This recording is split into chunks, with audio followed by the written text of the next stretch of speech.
How the hell we doing? Welcome back to the Gas Souls podcast for Wednesday, January 20th. Dude, we're hmm already almost all the way through January. It's almost back to hmm NASCAR time. I looked last night. Apparently, the Daytona 500's on the 14th. So yeah, it'll be here before you know it. Oh man, we're almost there, baby. I'm so excited. We got the Daytona 24 coming up too. It's a good time of year. Everything's ready to fucking kick off. Um, and we watched the Chili Bowl too. We got through that. That was fun as shit. That was like Yeah, the that was first. first year I've watched it all the way through. Really, Yeah. we watched the whole week. Yeah, that was fun as shit. I didn't realize. I don't know how it happened, but Gary was like, we were talking about it, and I mentioned I had Flow TV, and he said it was on there. He's like, "What the fuck? You ain't been sharing that shit?" I was like, "I didn't even know I had it, to be honest." But yes, we were streaming the shit in Discord, and that was fun as fuck. I usually kind of like, we kind of keep tabs on it each year, but I think you and we don't really give a shit at the end of the day, or we didn't. We just we'd watch the main or whatever. But this is the first time we actually like sat there and most nights and watched the damn the qualifying heats and all that stuff.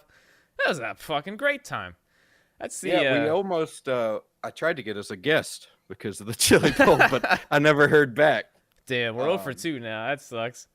yeah, this guy. I mean, again, in a Yeah. lot of ways, there's similarities, but we there was a guy. If you didn't follow the Chili Bowl, apparently there was a guy, and his name was Anthony something. I don't remember his full name, but Anthony's good enough. he basically they interviewed him, and he didn't allegedly he didn't know who Kyle Larson was, didn't know anything about dirt racing, hadn't been in a race car in like 2 years, and then went out there and wrecked Ricky Stenhouse, and then without a Hans device flipped down either the front or the back straightaway and bounced his head off of every roll bar in that thing. And then they interviewed him, and he didn't know any of the parts on the thing. He didn't know what race he was in. He said the suspension is whammoed, and they asked him whammoed, and he said, "Yeah, wham bam fucking boom."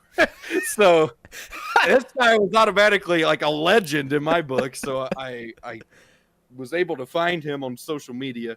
I sent him a message, and he never got back to me. It's a damn shame because I think he would have been a wonderful first guest. Because I'd love to like.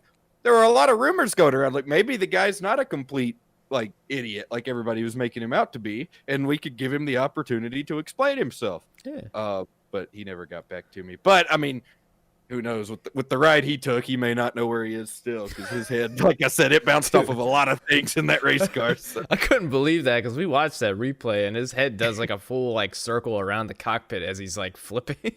Yeah, What a fucking legend, though. I mean, like, what did you say? He didn't know anything about dirt. He didn't know the Chili Bowl. He didn't know who Kyle Larson was. And then like a month or two later, he's racing in this fucking Chili Bowl, or he's racing, in the heats and all that stuff. That's fucking nuts. Like that's fucking incredible. I mean, and he flipped his dick off, rightly so. But hey, that's how you fucking do it right there. yeah. I mean, everybody, of course, everybody online was on their big high horse, Yeah. like, oh, how he should be up there. But I thought it was. I don't know if I think it's awesome because yes, he could have very well killed somebody, but he didn't, and I thought it made for a great story. I mean, that was hilarious. His interview was great. Dude, that's exactly how I want to do it. I don't know what, but before I die, I want to race something. I don't know what I want to race, but whatever. Like, I just want to race something like officially official. So that's how I want to do it. I just want to go out there, flip my dick off, say I was there, and then peace out. And that's that'd be my racing experience. That's the way to fucking do it. Either way, man, that's the beauty about racing, though, man. There's so many events and stuff like that out there that are fun as shit to watch. And again, we knew about the Chili Bowl for a long while, but man, it was really fun just sitting there and watching it and really kind of figuring out. I still don't know how exactly it fucking works, but with all the Yeah, I heats don't and either. qualifiers and all that stuff, I just think the amazing part about it is how many fucking cars show up. And how many heats they have to go through to really set the field and everything. I just think that was cool as shit. I mean, they do they do qualifying basically for a whole fucking week almost. And I don't even know what they do before that, but I'm excited, man. I want to watch that shit again. I can't wait till it rolls back around. But yeah, fucking. And I think that's the fun part about it too is that In a sense, you get a lot of like you get some NASCAR names in there too. It kind of shakes up and you see how those guys do. Like Brett Moffitt, he had a nice dude. He had like one of the longest flips I think I've ever seen. He got to like flipping and then he did a little bit more extra and then finally he like flipped over and I think he got T-bone at the end of it. It flipped. It flipped. He put it up on two wheels and like bicycled it, and then he like flipped but didn't flip, and then got hit in the door and really flipped. So, or there's not really a door, but he got hit right in the driver's side and didn't really flip. But that was actually pretty scary. The craziest one I think of the whole week was Seabell there at the end. Oh yeah, trying to beat Larson. That was fucking awesome. He sent it and she dug in and he flipped it. Looking back at like watching it live, I was kind of scared because that was a really bad looking flip. But looking back at it, he really didn't hit anything all that hard. He just kind of like he got up in the air and was flipping, but he wasn't really hitting much until he landed. So that was pretty good, I guess. Then they had a pile up there at the end where somebody flipped it. Then Sammy and Casey Kane, Sammy Swindell, Casey Kane, there were like two people in that flip. Yeah, that was that was like that was really weird. There was like four of them that piled in and got a couple of flips here and there. Oh man. That's another thing, man. Fucking great racing too. Like obviously you're gonna have a handful of people who are gonna flip their dick off here and there, but there's some really good fucking racing. I respect the hell out of C Bell though. He was pushing. He was. You could tell he was either flipping or winning that fucking race. I was ready to send him a contract for flip or win Autosport in the fucking F1 team next year. But no, dude, I think it was Jeff Gluck who tweeted that, and I didn't realize it, but it's really crazy when you think about it. Watching that shit all week. And you see all the names that show up, just fucking driver talent and really good dirt racers. And it's crazy to look back because apparently the last 5 years it's basically just been Seabell and Kyle Larson, which, I mean, it really has. And it's crazy. That's just how good they are, man. They're fast as fuck when they show up. They're fast as fuck in the A main. And one of those two basically are going to win it. So, Larson's on a 2-year streak now. Seabell, he won 3 in a row, didn't he? Something like that. He's won a lot of them. I don't know if they were in a row, but I think he's on 3 or 4 now. Yeah, so. I think he's got 3. But man, those guys they put on a damn show, man. It's crazy. Like I said, I'm excited to watch that shit again. Yeah, same. It's only once a year, but I guess that's what makes it so great. I want to get into more dirt racing though. Like I'd really like to watch more dirt racing and more short track racing in general. Like I feel like all the good racing's there these days. Yeah. I that's something I started doing. That's why I had that Flow TV subscription this year. I didn't even realize it, but my buddy Brody and all those guys are telling me about the Flow TV shit, and they got all the USAC stuff, the Indiana stuff. So I've been actually like keeping up with it in Maryland, which is kind of fucking cool. You know, I go out there and see all those guys duke it out for a race, and it gets me all excited. I love that shit. But then I gotta go back home. But I started watching on Flow TV at nights and watching the races, and it's some good shit, man. I love it, dude. There's nothing like the who the hell was I talking to about that shit? I think it was Trace before we were watching last night. That core race, we were talking about some sprint cars and shit. And I was like, man, being out here on the East Coast, you get all that wing shit, and it's cool. Don't get me wrong, fast speeds, I like it, but man, going out there to the Indiana stuff, I love 410 wingless. It's just they're on that edge of just flipping their dick off and going fast. I just love it. I love how much like driver skill there is involved, and it's so much fun to watch. So 10 out of 10 would recommend that Flow TV subscription. I don't know how much it is. I think it's like $12 a month, but like summertime, there's always some good shit on there. So dude, there's been a lot of Daytona news. Fucking Derek Cope's coming back. Yeah, that's something. I didn't see that coming, but good for him. Good for him, I guess. Wasn't that a rumor like 2 months ago that they were gonna have a Daytona 500 champ in the Rick Ware racing car or something like that? Yeah, and everybody thought it was gonna be Michael Waltrip. Yeah, and it ended up being Derek fucking Cope. I did not. He was on some sort of something talking, and he said that he wasn't. I don't know how he worded it, but it didn't sound like he was ever going to race again. But here we are. Dude, again, another Jeff Gluck tweet said he was 62 years old, hasn't raced in the 500 since 2005, and hasn't done a plate race since 2006. So a few things have changed since then. But, he's a Daytona 500 champ. I'm sure he can figure it out. I'm so excited though because Quinn's gonna have a friend out there. I hope they get some shake and bake going on. That was the first thing I thought of. I could see Quinn out there, the lead car. Puts his hands up there in the fucking mirror, like, "Hey, come on, Derek, let's get it." Hopefully that works out for the both of them. I'm so excited now. Poor Quinn wrecked out of the 500 last year, but hopefully he'll have a buddy that he can hang out with, and that's usually what they do. They'll get like Timmy back there, they'll get BJ McLeod or whoever, and they'll have like a 4-car train back there. But that's the thing with it last year, man. And really all the plate races since then, Quinn just doesn't have any friends, and I get it because like. He just nobody I guess really knows him, I would imagine, but with as little experience as he has, but at least he has somebody kind of like guaranteed. That was another thing. They got Mane and Tail. They announced that shit today that they're gonna have Mane and Tail for the Daytona 500 car, which is cool. I was expecting a 500 announcement for their primary. Last year was the Permatex, I think. They had like the Derek Cope tribute on the nose and shit. Did you see that Bubba roasted Quinn the other day? Oh no, what did he say? So that guy who we were talking about who flipped his dick off in the chili bowl, who didn't know anything about it. Somebody had tweeted that he was starting outside row 1 in the heat, and Bubba's spotter said another reason we need a Monday rookie race.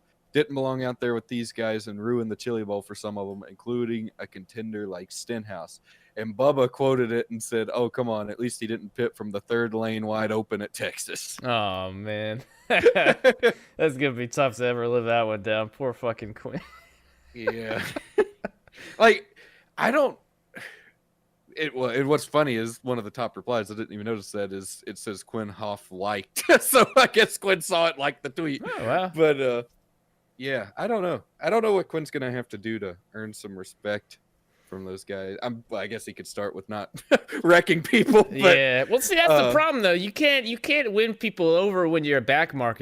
You like nobody ever notices you unless you fuck up, and that's the fucked up part about it. But that's just the way it goes. I mean, I don't know. BJ seems to be but BJ could kick anybody's ass too. So I guess nobody's gonna say anything bad about BJ. But like, I feel like there's like some backmarkers that have respect, or like have the respect of their competitors. Well, yeah, get the hell out of the way. Yeah, after a while, especially some of those guys that have been backmarkers their whole fucking career, you know what I mean? But for somebody like Quinn who just showed up and just got his first fucking full year under his belt, especially like going forwards, I mean that's how it goes with most fans watching, is that they're not going to notice where Quinn finishes or where he's running or what the fuck's going on whatsoever. But the 1 minute he gets turned by somebody else and he gets spun or something that wasn't even his fault, that ends up being his fault, like that Martinsville shit. Yeah. But that's how it fucking goes. But hopefully you can get a good jump with Derek Cope in the Daytona 500. I can't believe Derek Cope's coming back to race. That's incredible. I hope he does really good. Speaking of Daytona, did you see the Taylor Gray news? What's the news?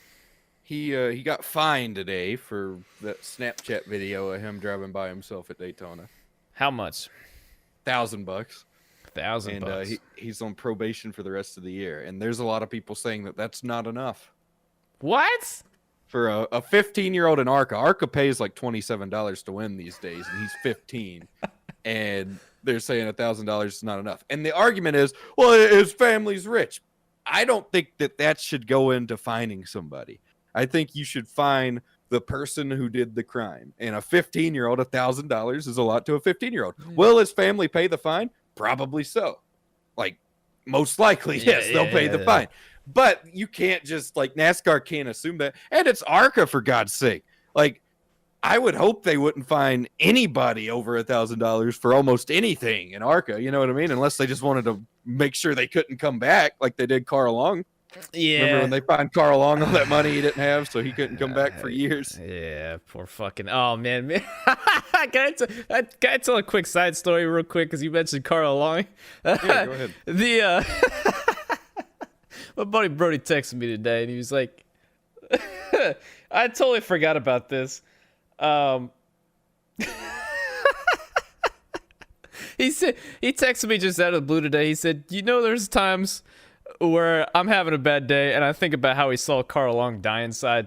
And the story goes, we were at the Brickyard one year. I don't remember what year it was. It was like 2018, I think. I think it was the year that sheet metal from when Starcom made shit. We were down there, hanging outside the garage area, and we were just kind of watching them tear down the cars and whatever after the race.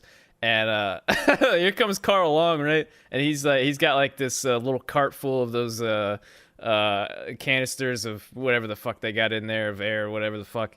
Anyways, he had a little cart of those, and I don't know what the fuck happened, but he went to turn, and they all just fucking fell the fuck out, and he just paused there for a second, and you could it was watch people die inside all over. Oh man, I wish I had a video of it, dude. It was so funny. He paused there, he just looked at it, and it's just me and Brody. There's people walking by, but we're just sitting there watching it. It was so fucking awkward. We were probably like 15 feet away too. He didn't look at us, but he just froze for a second. He's like, and he starts picking them up again. I felt so bad. Anyways, what were you saying? But this whole situation, first of all, the guy who posted the video on Twitter, he didn't give a damn what he was doing. He was just looking for likes. And if you don't think that's true, I went through the guy's account, and he doesn't tweet very often. And like the last time he tweeted was April of last year, and he was tagging KBM because one of their super late model guys full throttled somebody on iRacing, and he was tagging sponsors and everybody there too, saying that is this how you want to be represented? This, like, one, I thought it was fucking cool. I think he should be penalized? Yes, because if you give an inch, these people will take a mile, and there would be some dumbass out there filming in the middle of a pack and causing a wreck. So, like, yes, I 100%, I'm not an idiot. I don't think that he should get away with this because he was stupid for posting it on a public platform. But is it the end of the world? There were people saying it's illegal. That it's illegal for him to use a phone while driving. But it's okay for him to go 180 miles an hour around there with no headlights or taillights or a driver's license because he's 15 years old. But as soon as he whipped that phone out, he was breaking the law. Like, that's just, if you think that, you're a dumbass. I hate to tell you, you're a dumbass if you use that defense. The safety thing, I don't care. Like, he's by himself. You know what I mean? Like, it's no different. If somebody wants to walk a tightrope with no net or whatever, like, that's on them. If they fall, oh well. Only time I'd have a problem is if they're doing it over top of people and they could hurt other people. It's the same thing with, honestly, with distracted driving on the road. The only reason it's a problem on the road is because you could hurt other people. I don't give it. If you're stupid and looking at your phone and crash into a telephone pole, I don't really care. That's your fault. You know what I mean? Mm-hmm. Like, it doesn't bother me any. So I don't understand what the big, like, I don't get. Everybody has to be upset about something. We've been over this before, but this, man, talk about being blown out of proportion. This was blown out of proportion, and he's not the only one to ever do it. There's video on YouTube of Brian Vickers doing it. Spencer Gallagher snitched on himself since he's not racing anymore. He posted a picture of him testing at Daytona. It's his lock screen on his iPad. It looked really cool. And I'm sure I'm not going to snitch on anybody, but I've heard stories as recently as today of people doing it. And that's what I'm saying, dude. If I'm in an open test, I'm probably going to do the same shit, you know? Well, one I heard today wasn't exactly an open test. It was actually, but anyway, we're not going to tell on anybody here, but yeah, I mean, it happens, man. I'm not saying you should do it. You definitely shouldn't do it during a race. But if you're out there by yourself cruising around at Daytona, who cares? Kid's an idiot. I'm not going to say he's an idiot. The kid should have known better than to post it on his Snapchat story. Yeah, you know what I mean? Yeah. Like, send it to the girls you're trying to impress, but don't post it for everybody to see because some loser like this guy who posted it on Twitter is going to do it. And he's going to tag as many characters as there are. He's going to be zooming in on your car and finding every sponsor to tweet at. That's why no drivers are on social media anymore. Like, have you noticed how few there are left that are, like, actually tweeting, like, being them, not like, hey, I got an appearance. Hey, welcome this sponsor. Hey, I can't wait for Daytona. Like, remember back when drivers used to tweet when they were drunk and shit and, like, had a good time? Or, like, they would interact with people? Now it's all, like, robots, and the ones who do have some sort of personality get shit on. Yeah, you're not wrong. I didn't really think about it a whole lot, but, yeah, you're not wrong. It's just, it's fucking shitty. But, man, I'm just thinking, how old is he, the buddy who filmed himself? I think he's 15. Ah, dude. If I was 15, I would have done the exact same fucking thing. Could you imagine being 15 years old, driving a fucking race car around Daytona? Hell yeah, I'm getting a video of that shit. Yeah. I mean, that's awesome. I really don't understand. He's not even going to be able to race Daytona because he's 15. You have to be 18. to run at Daytona. Damn, So starting them early then, huh? he was just testing the car. Like I said, he's by himself. Should he be penalized? Yes, of course. But I mean, I don't get the big deal. Like, I mean, there's a lot worse shit. Like, the same people who are mad about this are okay with people right rearing each other and shit. You know what I mean? Like, and I'm okay with it too. I love people wrecking each other, but like, how are you gonna be upset about safety when a guy fucking is by himself filming at Daytona Wide Ass Open and all he could do is potentially hurt himself, and even that's unlikely, versus somebody wrecking somebody at Martinsville or Bristol where, you know, they're packing each other down into the wall with other cars around and shit. Like, I don't understand. I really don't understand.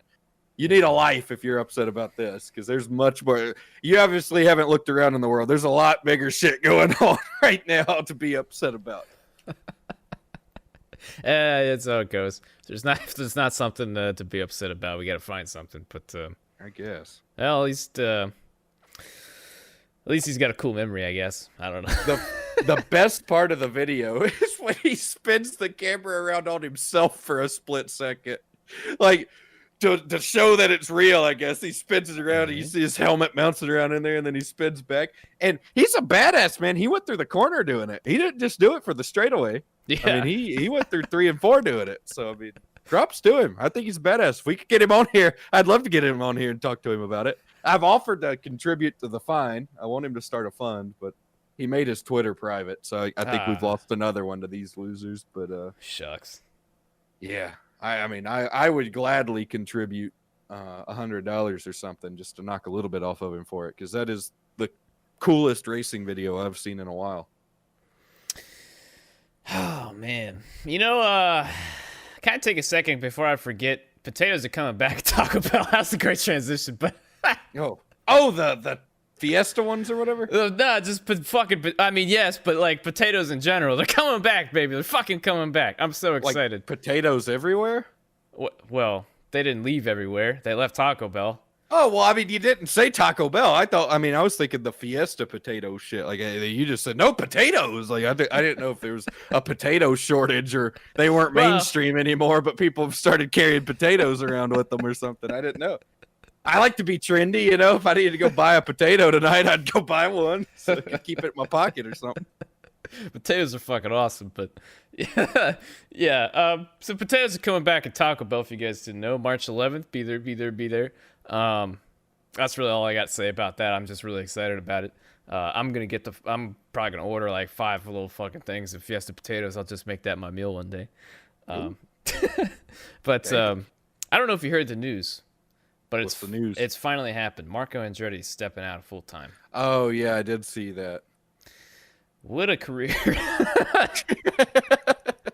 I do feel bad for the fucking guy, man. I just don't understand what went wrong. I guess he just sucked, but well, my understanding is he's just done with IndyCar. It sounds like he wants to go try other stuff. Yeah, I mean, I don't know what he does from here. I did see he still wants to run the 500, which I understand.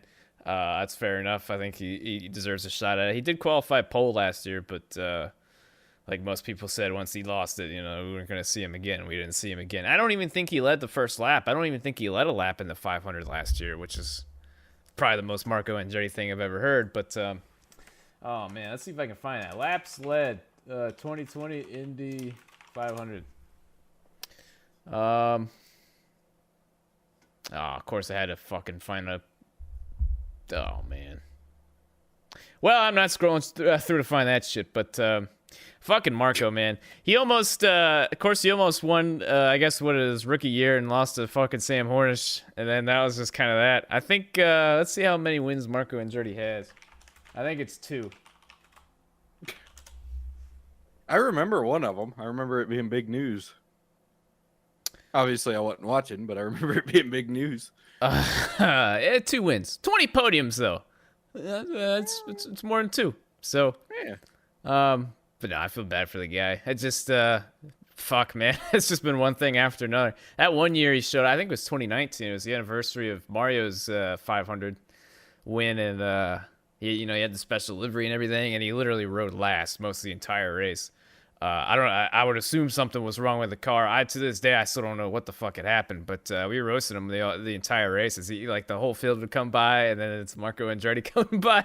Oh, poor guy. Yeah, just man, fucking, you feel bad for the guy, especially considering he's always with Andretti, especially for the 500 every year, and those guys are always fucking quick, and then Marco's just not. But yeah, it kind of stinks. Man, I'd love to see him win the 500. I think that'd be cool shit. Again, he got everybody's hopes up with qualifying on pole, but yeah, end of an era, I guess. But poor fucking guy. Anyways, I saw Jamie McMurray's gonna be in the 500. That's kind of cool, I guess. Is he with Spire? Yeah, or I guess that's what it seems like. It's what is it? I think there's like 43 some cars. They're taking 40, right? It's not 43 anymore for the 500, right? I don't. I think it's 40 for all the Cup races. Yeah, so that kind of sucks. They should just open this shit up so they don't send anybody home. Since everybody shows up one. There's like 50 people, I think, this year, isn't there? No, 48 or something. No fucking way. I think they've got like. There's at least 48. No way, is there? Yeah. Give me 48 names. Well, I can't name them off the top of my head, but I think I saw today there's like 47 or 48 people. Yeah, damn, I didn't think there's that many. I still don't think there is. Somebody had an entry list. Okay, that's not the entry list. That's what we thought the last couple of years, and there's always no, like this like 44 cars. I'm telling you, I'm scrolling through Bob. Bob usually has all the answers. You're letting me down, Bob. Come on, Bob. Oh my God, Bob.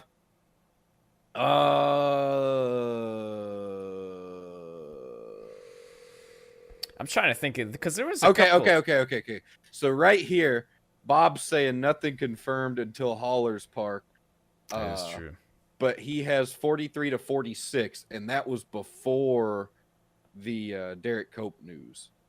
And then he says Penske hasn't said if Cindric will enter, and then Tommy Baldwin. There's the rumor that Tommy Baldwin's entering a car. So that would get us to like 48. That would be incredible. Assuming the 46 he has in mind actually show up.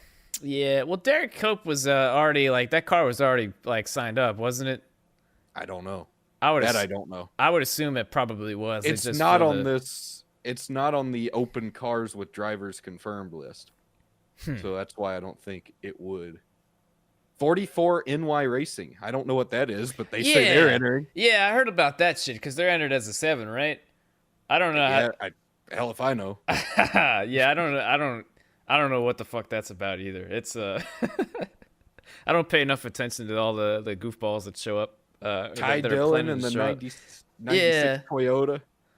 What is his plans? Is he gonna just chill with Gomp Bros for the year, or like he's part time or something like that? I think there must be some sort of internal conflict over there with that family if they're kicking him out to Toyota.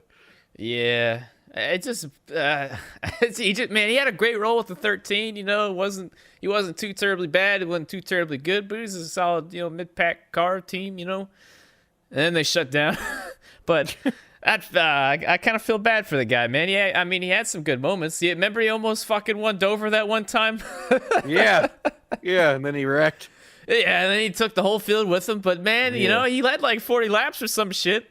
He won some stages in there. And cried. Yeah. I mean, kind of feel bad for the guy. Now he's getting the Swervez treatment with the Gomp Bros car. Fucking Swervez, man. I hope this is the answer for him. That track house shit they got going. Well, they got fucking Pitbull now as a fucking Dude, I was ready to jump off my roof. All the people like NASCAR has done so much in the last year.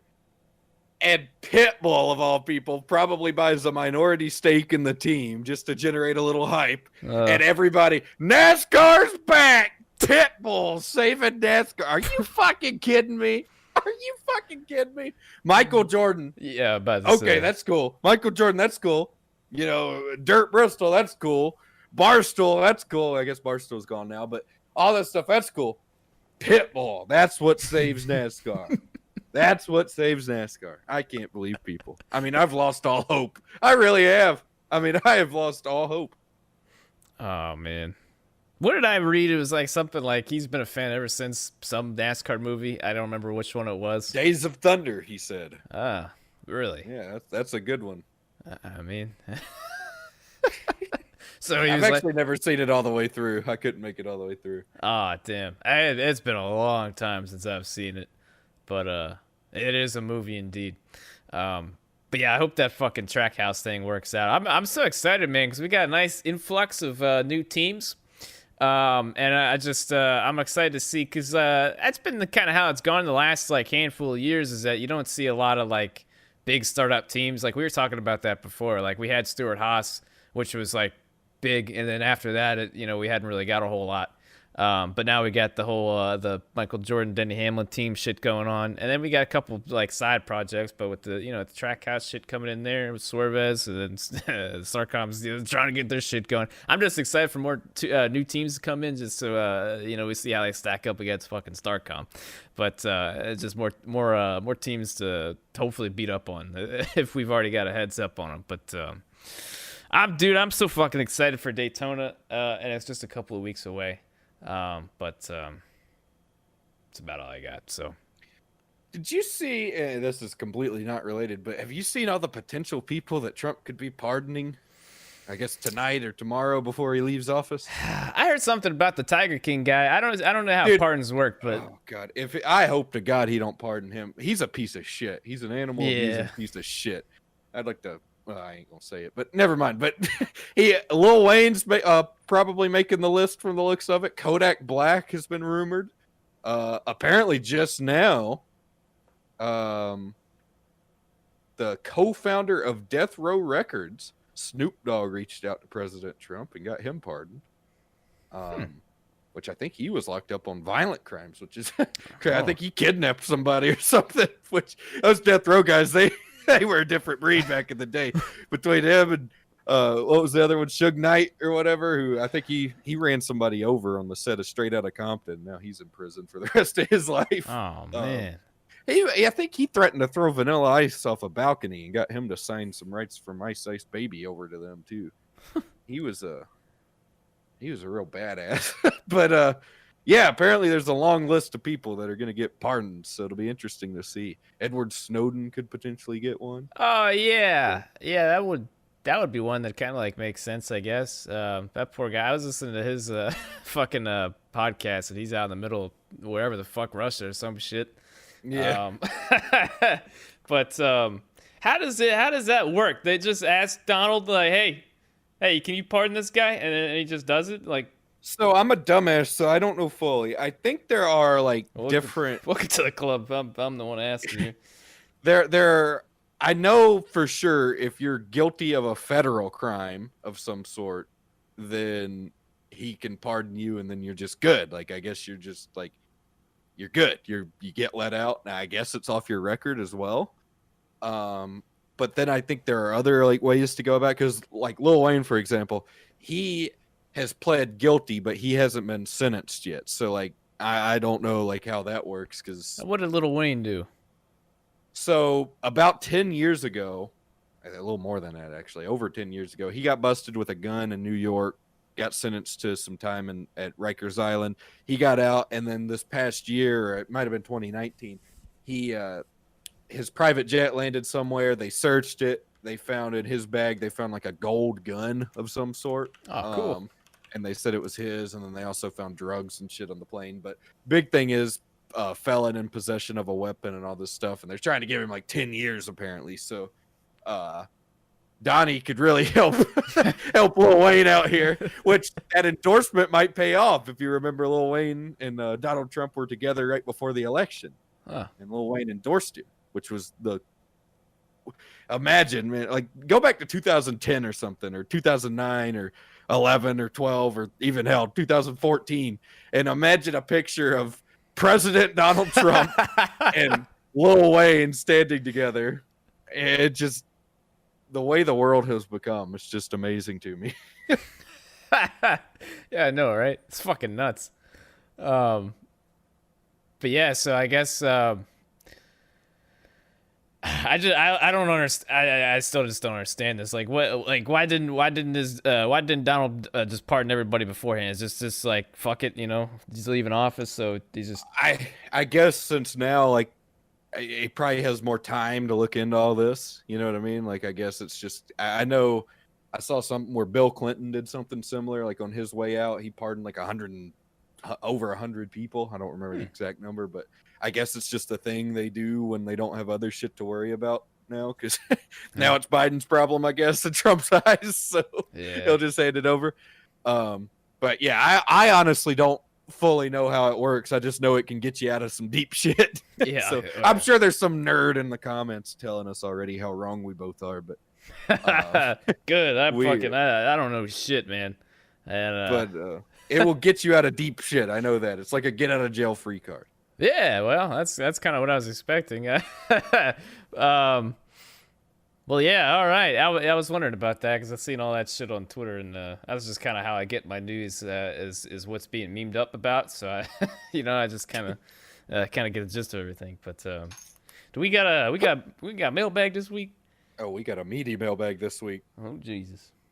Actually, not as meaty as last week. We put a big dent in it last week. Oh, right on. All right. The one from last week I overlooked. From Jacob Higgins. He wrote, and it's not a question, all bubble-blowing babies will be beaten senseless by every able-bodied patron in the bar. So, Okay. Shout out to him. Real first question this week. You can reach us at askmoonhead@gmail.com with your question, comment, concern, or hate mail. Yeah, we haven't got any hate mail yet. Dude, I am surprised. Like, I am really, with all the stuff we've said, usually the hate mail's in the comments, I guess. They don't take the time to email us. Yeah, feel free to if you'd like. Yeah, we'll read it right here on the air. Sports Genius 2023 writes, hi, Travis and Cozy. Been listening for a long time and been watching Cozy since the original NASCAR Heat game. Oh. My question is for both of you. What are your thoughts on new tracks in the Cup Series? I think Coda will be a good addition. Keep up the good work. So, if you've been listening for a long time, you'll know these are not our favorite types of questions. And I am almost certain we have answered this question 167 times. I don't mind this one because I've always talked shit about Coda. I didn't want to see it on the NASCAR schedule just because I thought it was big and wide open and goopy, and I just didn't think it belonged on the NASCAR circuit. But here it is now. I hope it's good. The more I think about it, though, some of the corners they've got, they're like really tight, but they're really wide. So like, I could imagine they could get some of them bitches in there like 8 wide, on like a late race restart. So I'm kind of like starting to rethink it the more, the more we talk about it. But yeah, it's the biggest thing for me, man. If the cars are gonna suck, if they're gonna drive like shit, if they're not gonna put on anything really entertaining with the tracks we got, let's go to some new ones. Let's bend every rule we possibly can to get some new tracks on the circuit. Here's my thing. I think road course racing is extremely overrated. I think there are some good road course races, but I don't think that. That's the thing. Like, I don't think they're worthy of 8 races on the schedule. You know what I mean? Like, I think we'd be pushing it. Well, okay, I'm not gonna say that, but like, I even think we could have too many short tracks. Like, and I love short tracks. You know what I mean? Like, you need a balance. And I feel like the reason road courses are so good is because there's few of them. The more they do it, the more drivers will care about it and get better at it, and the more it'll just kind of become the same old thing. You know what I mean? I mean, look at the Roval, for example. Everybody says the Roval is great, and I do like the Roval, but typically the first half of the Roval race, maybe not this past year, but the other ones, typically the first half of the Roval race isn't anything that exciting. It's just we always get a late race yellow and it spices things up. You know what I mean? So I don't know that adding all these road courses is really going to be the move, unless there's rain. Then things could get really exciting. I would really like to see 8 rain races. That would be cool. The problem with the shit is that stage racing ruins road course racing. That's what I fucking hate about it. I just think it ruins the whole thing. You either got people like short pitting before they close pit road. It just, everybody's gaming it because they know when the cautions are gonna come out. I just think it's horse shit. Yeah, I mean, I don't know. Like, if it would be that different. Like if we just raced all the way through, I don't know that it would be that much more exciting. I I think it do would miss the be. days of Sonoma. I remember Sonoma was always cool with like 2 versus 3 stop races, but like even then, I don't know that it would really change it all that much. I But I'm think not it. like I said, I'm not a huge road course fan either. So I just think it would because it's totally unpredictable at that point. You don't exactly know what's gonna happen. You know what I mean? Caution, it well, could not go. really. I mean, there's Well, only 2 yeah, ways you because can you go don't know when about it. you don't know when the cautions are gonna come out. So either A, you don't have any, or B, you don't know when the fuck it's gonna come out. So at any lap, it could come out. It could change the complete complexion of the race. If the leader pits and the caution comes right out after that, changes the shit. If it happens the lap before, it changes the shit. You know what I mean? You don't have those predetermined cautions. Every chance you go to a road course without stages, it could completely change. It could completely do something different every fucking time. I mean, albeit but I mean, the races can change a lot with the stages too, but I'm just saying you have that predetermined cautions broken up throughout the entire race. So you basically got these little segments of push, push, push, try to get your stage points or whatever. If you can't get them, you just short pit and then you're there for the next stage. You know what I mean? It's just, it's fucking boring. You know exactly what these guys are going to fucking do. but then we just end up with a bunch of fuel mileage races. I feel like it wouldn't even be that Not exciting. always, but what's boring about fuel mileage if you get one of those? Oh my god, fuel mileage races are just bad races that people try to find a positive from. Because it is a positive. It's better than just them running it out. At that point, I guess. At that point, the only part about fuel mileage races, well, then again, they're not fuel mileage races when you just get a caution there at the end. But we've had a lot of that shit happen. The point I'm trying to make though is it's just I think it ruins the fucking road course racing. But that's the problem though. I like stage racing as it is. I like going to NASCAR races and having stages. You got your fucking food break or piss break if you need it, or you just get a break overall when the racing sucks, like the Brickyard. But that's a fucking road course race for some stupid fucking reason. But I don't like. I mean, I don't see how it only negatively affects road course. Like I don't think it just. I don't think it hurts or hinders it really. Like I don't know. Like maybe if you raced all the way through and still did stage races, I guess maybe it could add more strategy. But at the end of the day, like you still get that whole second half of the race. So I don't really see the big deal. Yeah, no, but it just because by that point you've already had your first 2 stages, and it just everybody's kind of gamed it up to that point, and then you got it. You know what I mean? I don't know. I kind of miss the old days of just you get a caution whenever the fuck you get a caution. You know what I mean? Instead of having that predetermined shit, because that way you can.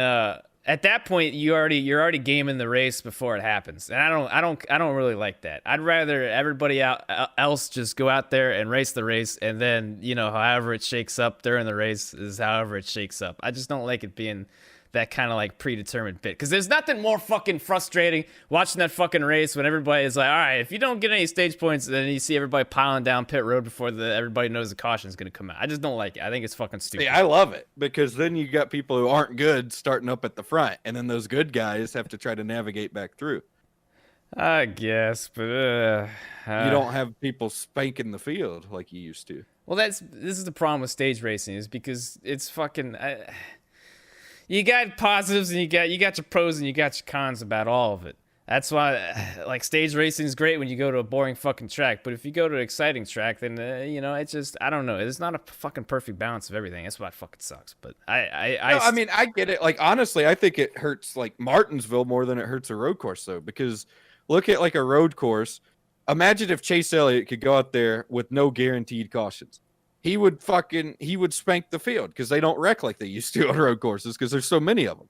He would we potentially would not see a caution the entire race. Maybe we would, but Chase would still spank the field. He's spanking the field now, but at least there's that opportunity for like whoever in the back to stay out or pit early and stay out and then come back and do all the crazy shit up at the front, try to hold Chase off, and then Chase runs them off the track, and then you get all that excitement. I will agree with you. Places like Martinsville, like I miss the days. Well, I've never been to Martinsville without a stage, but I miss the days of watching Martinsville on TV and not knowing when the caution was going to come out, and guys not thinking about the big picture and just getting pissed and dumping each other on lap 100. Yeah, exactly. I mean? I do miss that, but I honestly feel like it doesn't hurt road courses near as bad as it hurts short tracks, because I feel like it helps road courses now. Maybe it didn't at first, but I feel like now when you have like three drivers who are clearly way better than the field, and then the rest of the field is skilled enough on road courses now not to constantly eat shit. Because like I remember, like we're Dale Jr. fans. He's a perfect example. Dale Jr. used to suck on road courses. I'm talking like I remember watching him qualify like 38th in a Hendrick car at Watkins Glen one year. But right there at the end of his career, remember he almost won Sonoma that year, and then he started running really good at Sonoma, especially not as good at Watkins Glen, but typically at Sonoma he was running pretty good. I feel like the whole field is doing that with simulators or whatever now, and a lot of them are running like road races at various places in various series trying to get better. I don't think we'll see those shit show road races much anymore. Maybe at like Coda or something, because that place doesn't look like it's designed for big bulky race cars or stock cars to go around there. But like, I don't know. I don't hate stage racing on road courses at all. I get what you're saying. I get what you're saying. My thing with it is that I don't know. I kind of like. I guess my problem with it is watching F1 and how they don't have their guaranteed caution. So it kind of shakes it up, and you get a random safety car and it changes the whole complexion of the race. I guess that's where I'm getting it from. But I understand what you're saying. It's not like what it used to be. So I get that. Man, what I was saying though, I just you talking about the short tracks, man. That's like. It's fucking iffy, man, because like sometimes you want that stage caution to get us a restart, man, shake the shit back up. But at the same time, man, if you just don't have those stages, period, man, everybody's racing, fastest that can get done 500 laps. You know what I mean?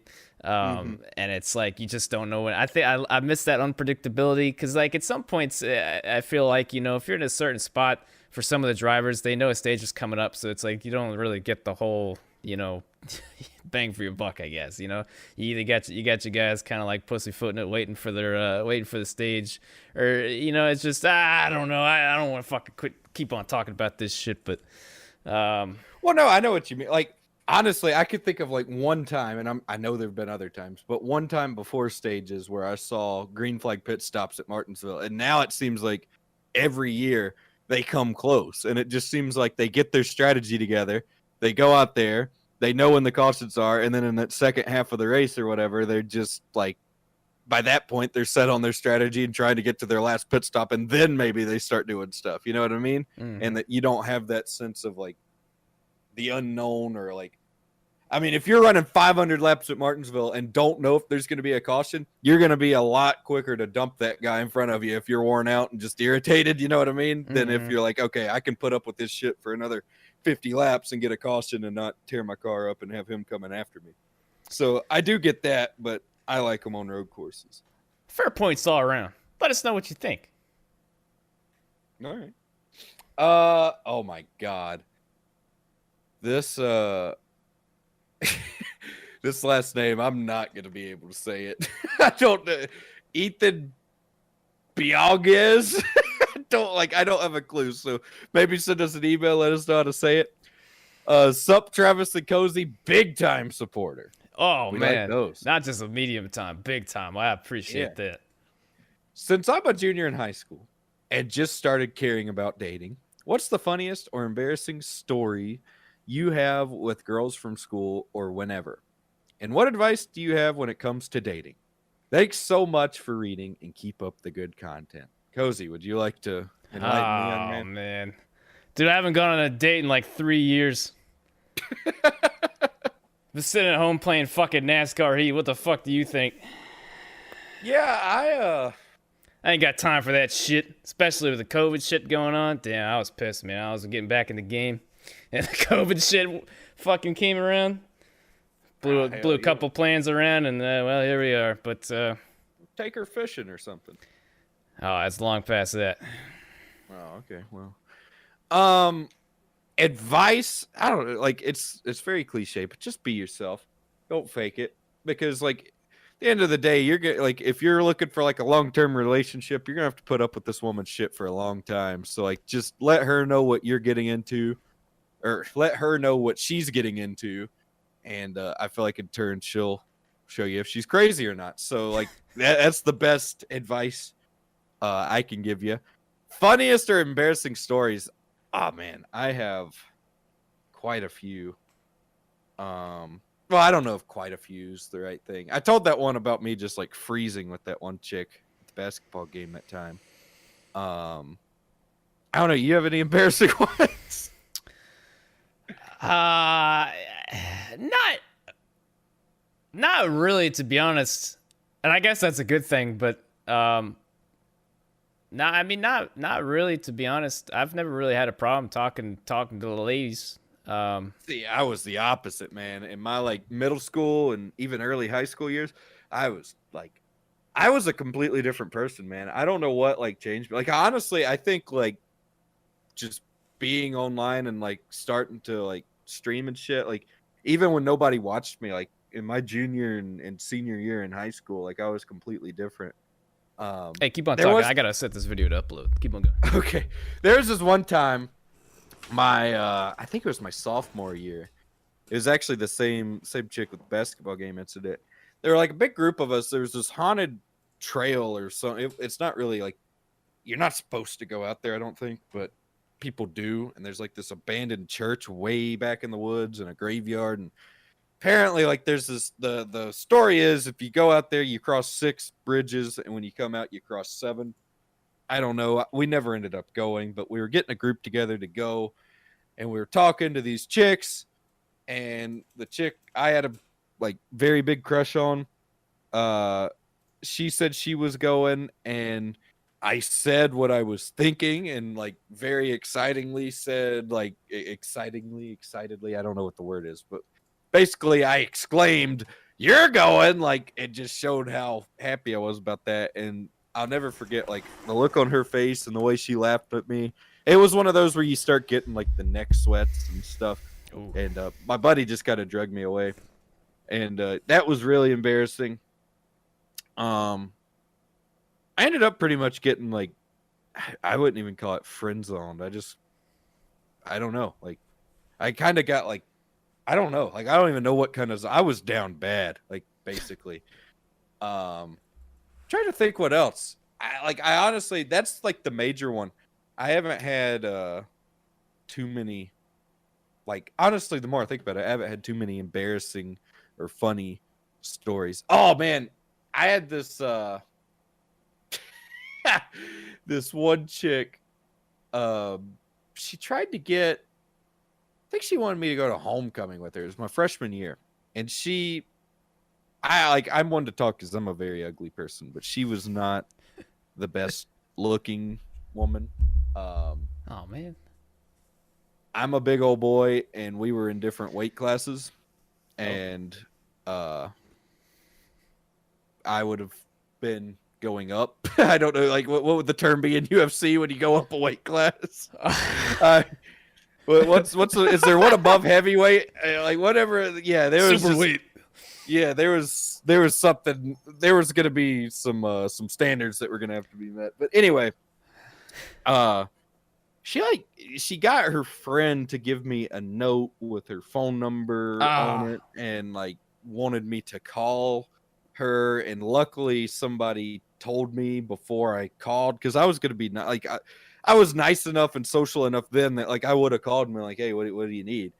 But luckily I was warned, so I didn't know what to do, and I threw it away. And then her friend saw me throw it away because I was like I panicked. So like I knew that the note was coming before it was coming, because luckily a dude I was friends with knew about it, and she's like, hey, you're gonna get a note. And I got the note, and then I threw it away, and I didn't realize that the girl and her friend were like down the hallway, and they saw me throw it away. So it was just like really awkward. Never spoke to the chick again. Very, very, very weird stuff. I'm sure she was a very good lady who is doing great things now. But it just things were not going to work out. So yeah, that was pretty awkward. Other than that, I don't know. I have made like a promise with myself. After the other night, I went to Top Golf. I had a smoking hot waitress and did not shoot my shot. And like, I'm done being a pussy. I feel like you miss 100% of the shots you don't take. Like that is 100% true. I'm to the point Michael now. Jordan quote. Yeah, 100%. I am all in now. I'm shooting shots anytime I feel necessary. Shots will be shot, or shoots will be shot, or shots will be shooted, or whatever the term I should say. It will be happening. We're gonna find like I'm honestly though, like I'm not in like any hurry to get married, but like there's certain chicks you see and like you have in her like she had a nice personality, she was well spoken, and she was hot, and so it was like, oh my god, like that is shot shooting material. There are other women where it's just like, okay, you're hot but your personality sucks, I'm not gonna shoot my shot with you because I'm not gonna waste my time. But in that situation, if I could go back, if I had a time machine, I could jump in right now, I would shoot my shot. So to all you fellas out there, shoot your shot. Because at the end of the day, worst that could happen is she says no. You know what I mean? Like, it ain't that big of a deal. And don't be one of those guys when they say no, like don't beg or anything. Just move on to the next. There's plenty of fish in the sea. It is true.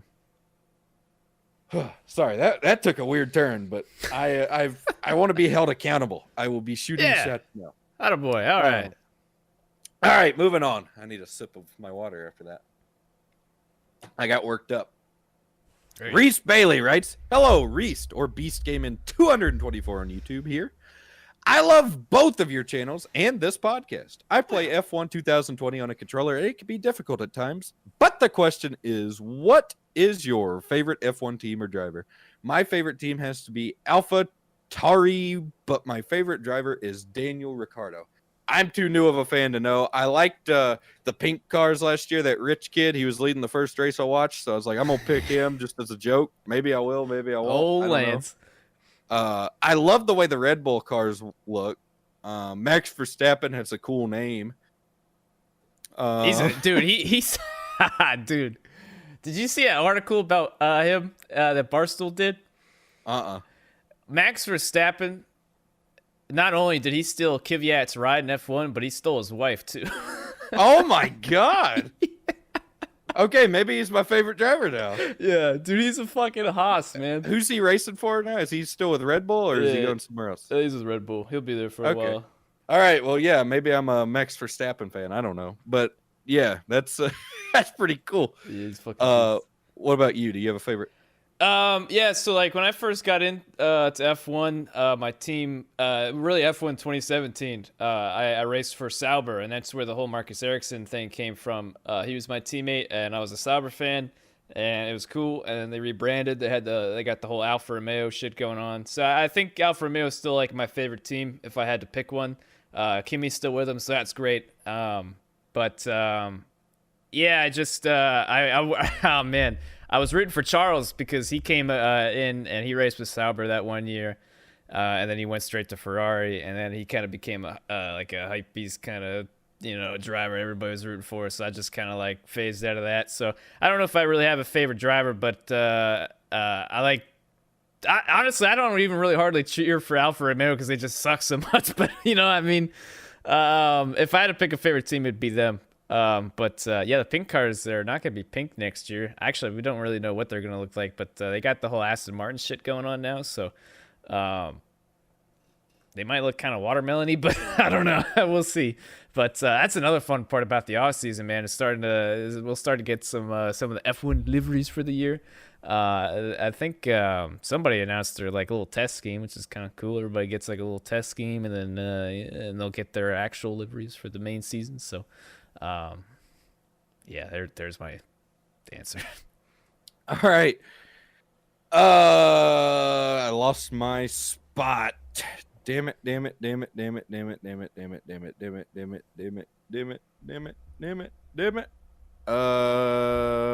Okay. Eclipse writes, hello, Mr. Head and Mr. Val. Was Mr. curious. Head. There was somebody I raced with last night. His last name was Head. His first name was Roger, I think. But I was like, man, if only it was Dick. Did you keep streaming after Mooncar? No, I ended with that last race. Okay, I was about to say, because I saw you were still live after I was over and I didn't raid you and I was going to feel bad. Was curious if either of you are interested in cars outside of motorsport. If so, what type of cars do you like and which would you consider your dream car? Thanks for the hour of entertainment every week. For me, I want a Ford Mustang one day. Or a Ford Raptor. I'm a big Ford guy. Or if I hit the Mega Millions tonight, first thing I'm doing, I'm buying a First of all, it's like $800 million. 800. Could you imagine 800? Now, after the government bends you over and has their way, you're gonna have about 400 left, but still, $400 million. Like that is just. You let me hold incredible. a couple G's. I mean, that is incredible. So anyway, I would buy me a Rolls Royce. Dude, 100%. I'd buy me a Rolls Royce. How many Rolls Royce are in the state of Georgia? Not many. But probably in like Buckhead, there's probably a lot. But I like probably a Phantom, probably a Rolls Royce Phantom, and I would get that shit wrapped in real tree camo, and that would just like I would be so proud. I wouldn't buy a house at first. I'd still live in this little house in this neighborhood, but I'd have a camo Rolls Royce so everybody know yes he won the lottery. Hell yeah! And then I'd set some money aside, obviously, because I would love to like. One, I want to invest. Like, I want to get involved in the stock market, especially. It's probably going down here soon, so it'll be a good time. All you young listeners, if you want to get in the stock market, wait a few months. Wait a few months. Let these new group of politicians have their way with it. I'm sure it'll dip, and then it'll go right back up. Like, time heals all wounds, and we will overcome everything that happens. But statistically, it'll dip. Probably, it's looking like it's gonna dip. And then listen to me giving financial advice. I'm a fucking dumbass. Don't take any of my advice. But my plan, and not my plan or not my hopes, but my theory is that Biden will get elected. Well, he is elected. Biden will take office. A few months down the road, we'll have a stock market crash. Stock market crash means low prices. You get in on low prices, and then it will recover and go back up, and you'll be sitting good. So that's what I would do with a lot of this money. Obviously, I don't have money sitting around to buy large sums of stocks, so I won't be doing that. But if I won the lottery, I would definitely be doing that. And I'd love to invest in some like franchises or something that can make me money while I sit on my ass. Yeah. What was the question? What about you? Dream car. Oh man. Yeah. Oh shit. I'm a pretty simple guy. It's weird. Big race fan. Been a big race fan a lot of years, but I just like for the cars themselves. I really don't care a whole lot. I guess. I don't really know a lot about cars either. Yeah, I've always been a big fan since they brought back those Dodge Challengers. Man, I want one of those so bad. I don't really want anything else. I just want a Dodge Challenger. I think they're so fucking cool looking. And I'd love to have one. And I plan to buy one eventually one of these days. But the last couple of years, man, those cars, I think they're slick as hell. If I get my shit together here, start saving back a little bit of money, I'm telling you, that's I'd love to replace. If I was gonna replace Boris, that's what I'd do it with, a Dodge Challenger, and I'd fucking just might, but we'll see. Not yet. And once again, I'm not a financial expert, so don't take my advice. But stocks, like, my reasoning behind that is stocks are a long-term investment. So if you're young, buy low. You know what? Like, always buy low. But like, you know what I mean? Like, if shit's not looking good, who gives a fuck? Spend a little bit of money, and then maybe in 30 years you can look back and be like, damn, okay, things worked out. You know what I mean? It won't hurt anything. I mean, shit. If it's already low, you're not going to lose that much money. Yeah. All right. Next question.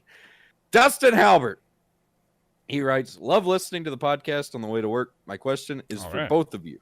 Do you all have a favorite amusement park to go to? Dustin. So I don't go to many amusement parks. I've been to Six Flags a couple of times and enjoyed it. Six Flags over Georgia. But that's really the only one I've been to. Oh, man. Yeah, I've only been to an amusement park once in my entire life. And it was the 8th grade.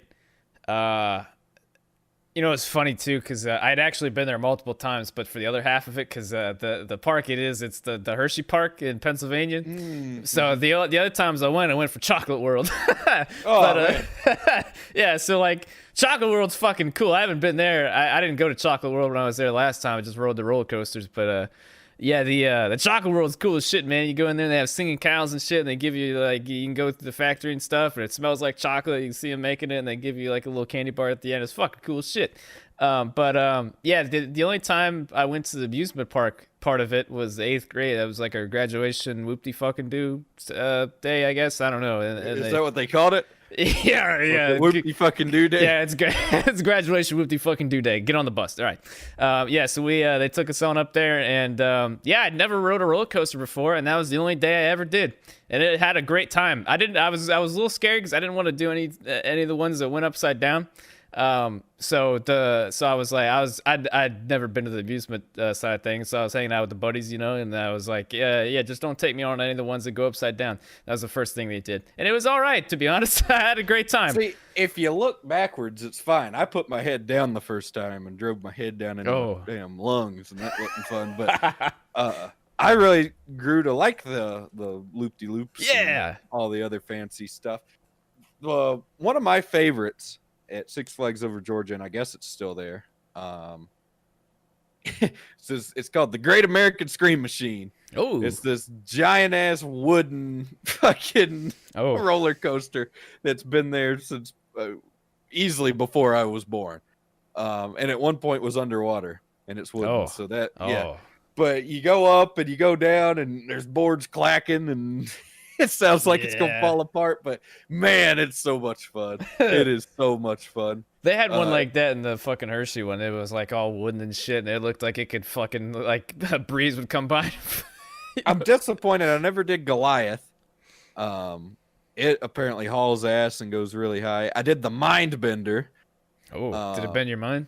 Yeah, damn right it did. That's the one that put my head down. I think that's the reason I don't have a neck. I think that compress your neck in your fucking body. I think that really caused me long-term problems.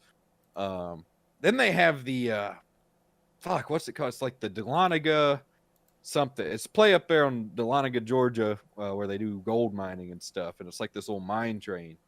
And it's like it's a very small roller coaster, but it's like real twist and turn and fast. And then there's this one thing where you're in this giant ass boat, and it goes up on this roller coaster and then goes down into the water.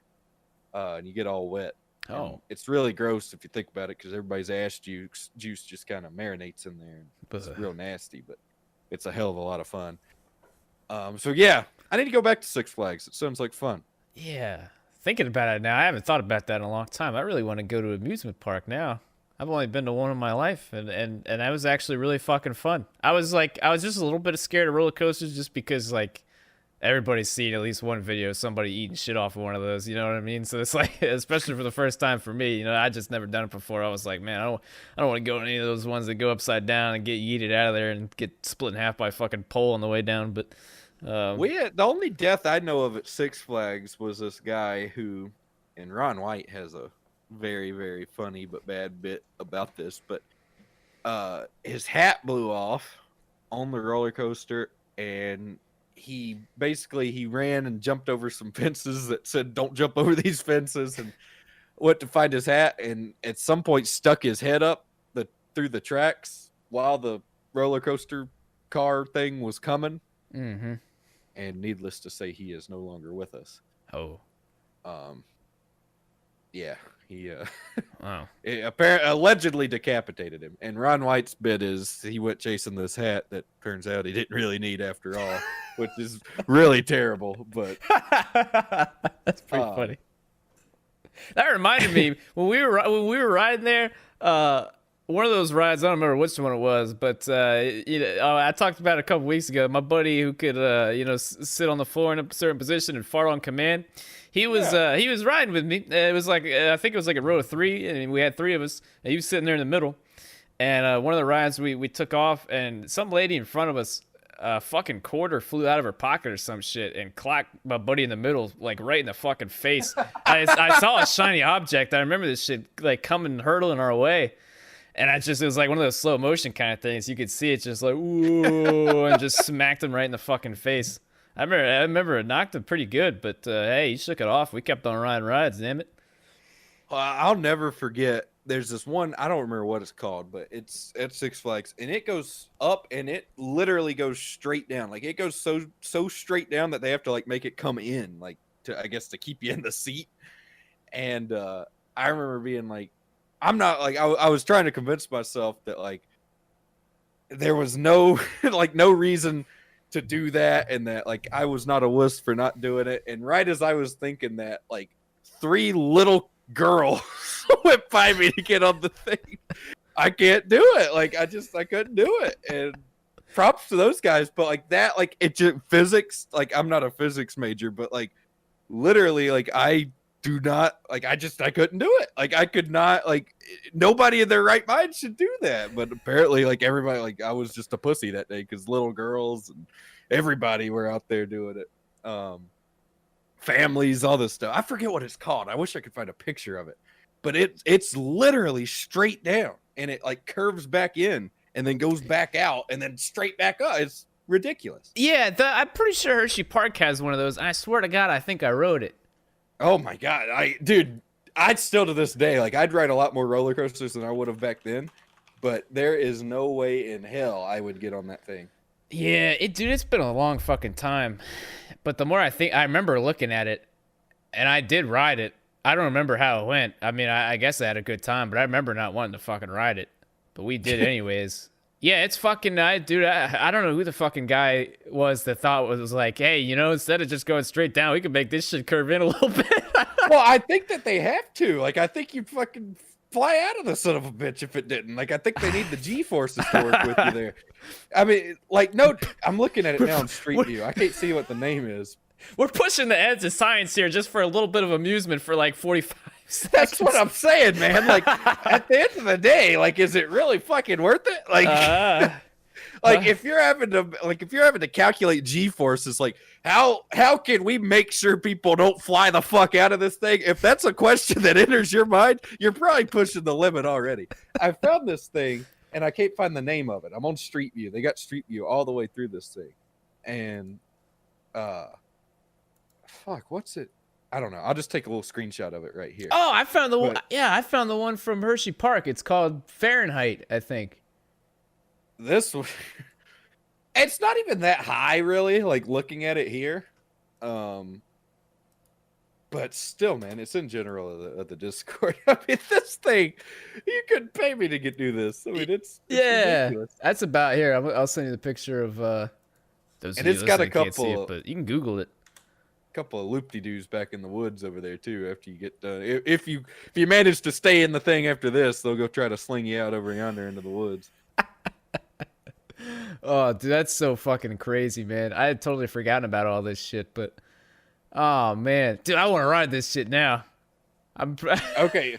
Damn. Okay, this one actually won up the Six Flags one because it's about what? It adds another quarter of the height to it, and then does some other fancy stuff over here. Yeah, that one. Oh my God, what is that? Like corkscrew there in the middle. Yeah, and dude, it whips your shit around, dude. Like you fucking you go straight down and inwards, and then you go up, way up, and then you do like a fucking loop-de-loop and come right back by the shit you just went straight down. It's fucking. It was. I remember it being pretty fun though. I think. I mean, I rode the shit, but I remember because they take you real slow up there, and then you just drop right the fuck down. That feeling when you go like, oh man, you go down and inwards.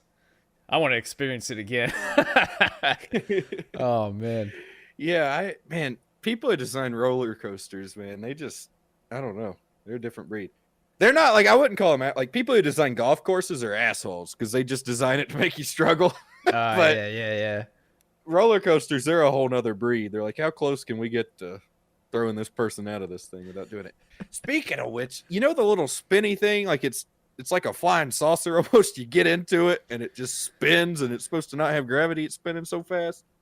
That's something I could never get myself to do. They have it at the county fair. Oh, I think I know what you're talking about. They like strap you up to the fucking walls of it. I don't know if you're strapped in it but whatever. But yeah, like you're like standing up and you're on the wall or whatever. And apparently it gives you like a zero gravity effect. It's spinning so fast. Yeah, I never rode one of those. I know what you're talking about. Pay me I'd ride this straight down thing before I did that. I mean, that dude. That puking in there. That reminded me, yeah, speaking of which, I know there was one that wanted to make me puke. I don't know why I kept on riding it, but I did it every once in a while. I remember me and Preet, we'd go to this fucking, way back in the day, we'd go to the one fair they have.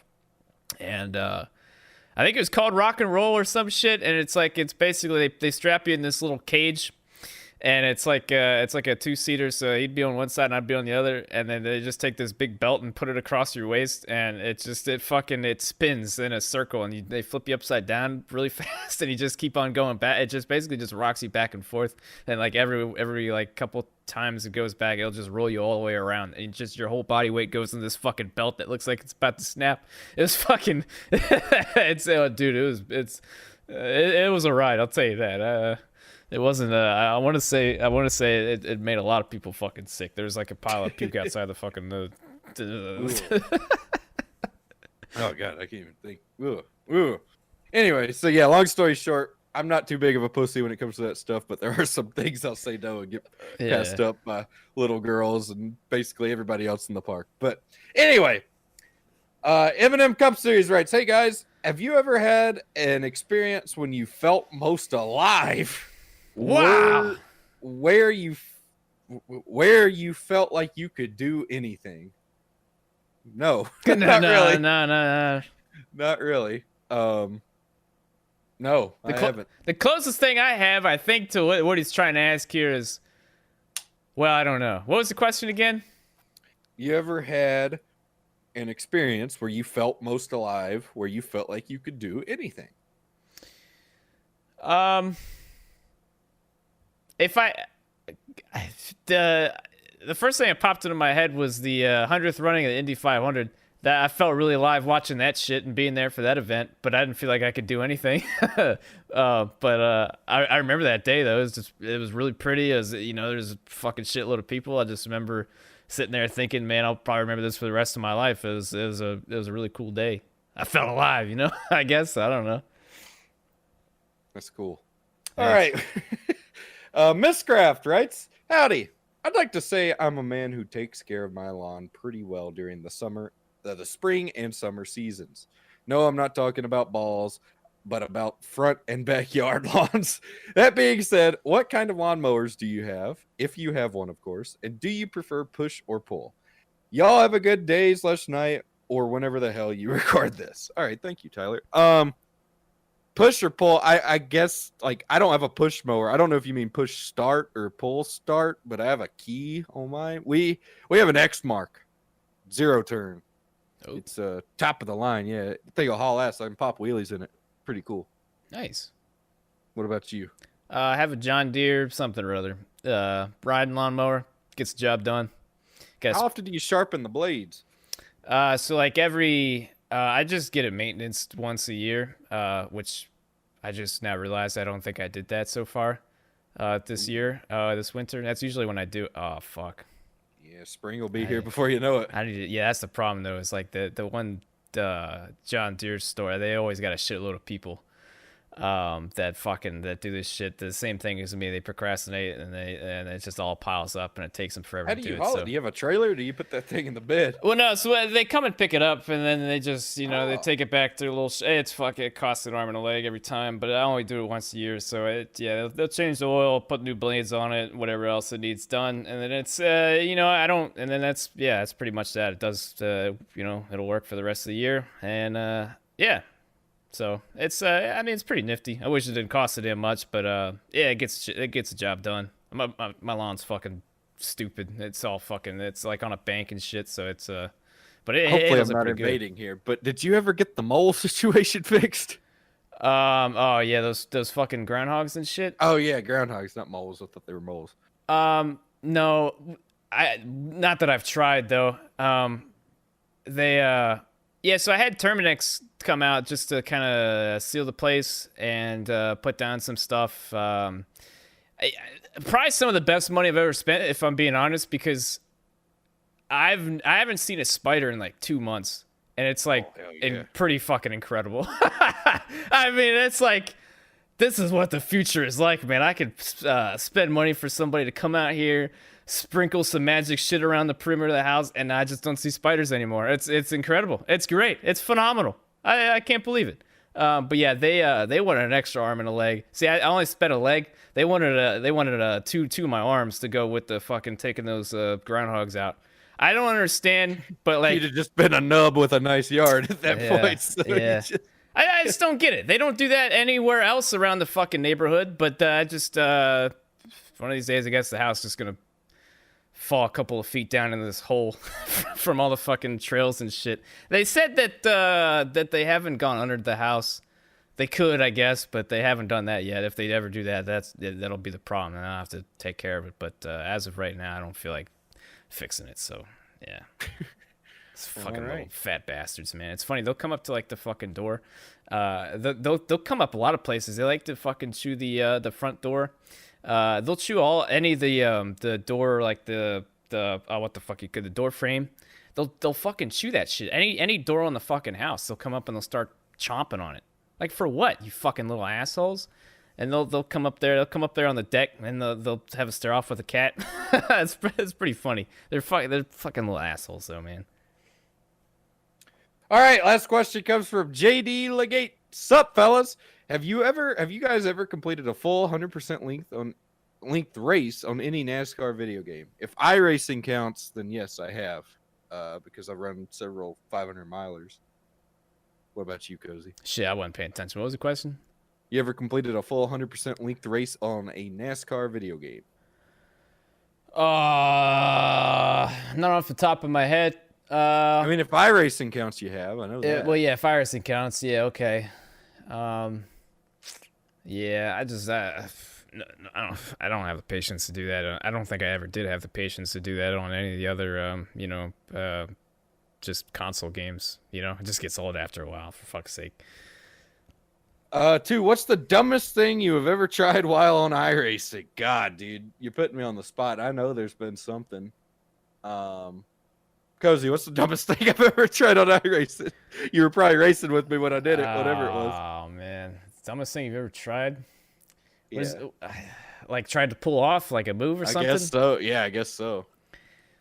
I don't know, man. iRacing sees so much dumb shit as it is, It's like some of the dumb shit, it just kind of fits right in, I guess. I don't know. I've never tried, I don't think I've done some dumb stuff. Like that time I was texting, I raced in an Oculus Rift, and I was looking through the bottom of it and texting when I lost the draft and rod car, and the pack ran up on me, and I caused a wreck. That was pretty dumb, but that wasn't like a move that I tried. I can't really think of one that I've tried. I've tried a lot of them that have not worked out, but I wouldn't say any of them were crazy dumb.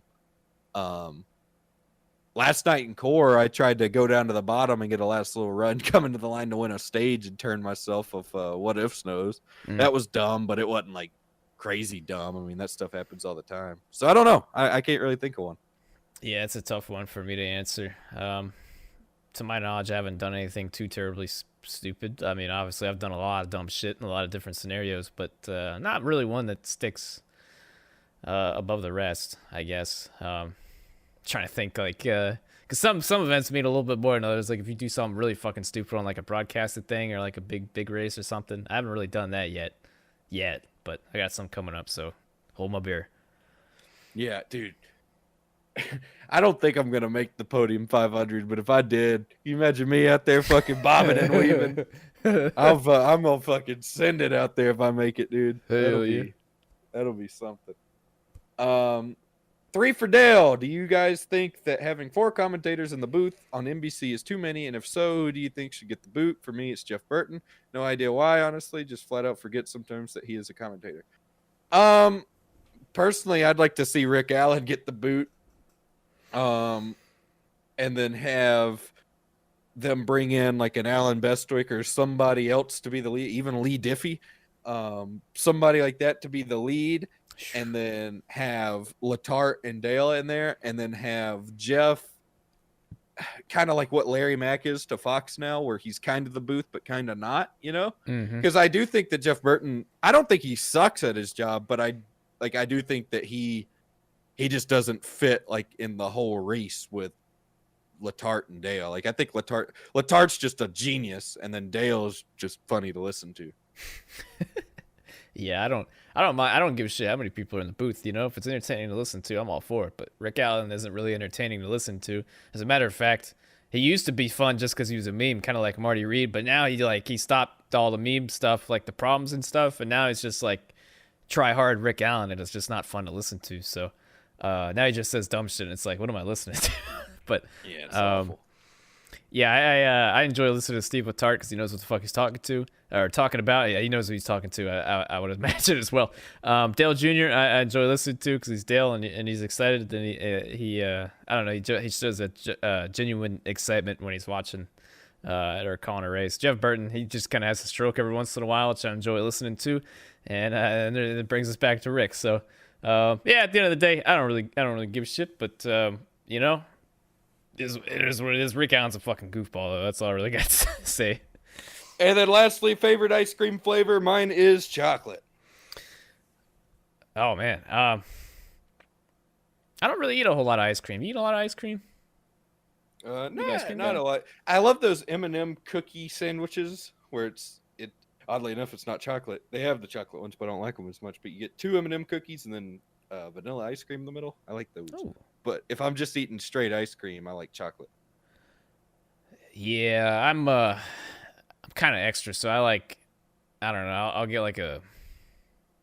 I don't know, man. If I usually just like if it's chocolate, I'll get like some extra chocolatey shit. You know, they always come up with stupid. They just pile a bunch of shit into ordinary chocolate ice cream. But I think my go-to is probably cookie dough ice cream. If I'm eating ice cream, I like chewing into bits of cookie dough. I think it's very satisfying. But yeah, I don't really eat a whole lot of ice cream. But when I do, cookie dough, some good shit. Well, all right. There's the mailbag askmoonhead at gmail.com. Well, that was There you fun. have it. That was a good time. That's about all we got, though. I think. Yeah, I think so. You got anything else you want to talk about today? No, I'm good. I think we covered it all. Alrighty, well, we got an exciting weekend coming up. We got the Daytona 24, so make sure y'all don't miss that. This Saturday, 8 a.m. Are you going to be our crew chief? Yeah, for part of it. I might not be home for part of it. Preet is running, right? Yeah, I guess. I mean, he said he'd show up and do some practice and stuff, and he'd be there, but still haven't seen him yet. So we got time though. Yeah, I guess I could always be on standby if needed. So we'll see. Yeah. But yeah, Daytona 24 this Saturday, 8 a.m. Don't miss it. Well, I mean, it is 24 hours though, so you know we'll be there for a while. But yeah, so that's when it starts. I think we got a good set. Still got some testing to do and some practice to run, as do most of us. But that's what we got going on this week. I think we got Rod Car, I guess, still on Friday. Fucking FTF's Xfinity shit's got to start during the 24, so that'll be somewhere in there. Like, oh man, that's really gonna suck. But I think it starts at like 10 o'clock in the evening. Oh boy, that's gonna be a long 24 fucking hours. I'll tell you that. I'm not looking. That's the only downside to the Daytona 24 is that I usually end up staying up 24 hours and those. I could hear it. I sat in this chair and watched Miatas run around Martinsville for 24 straight hours. Well, you want a medal? Be like that Yeah. Barack Obama medal or the meme and fucking give himself the medal. Whoop-de Yeah. fucking do. Yeah. Either way, that's what's going on this weekend. Do you got anything else? No, sir. All right, well, that's going to do us for this week's Gas Holes. Hope y'all enjoyed. We appreciate y'all for listening as always. And we should be back next Wednesday. So we'll see you there.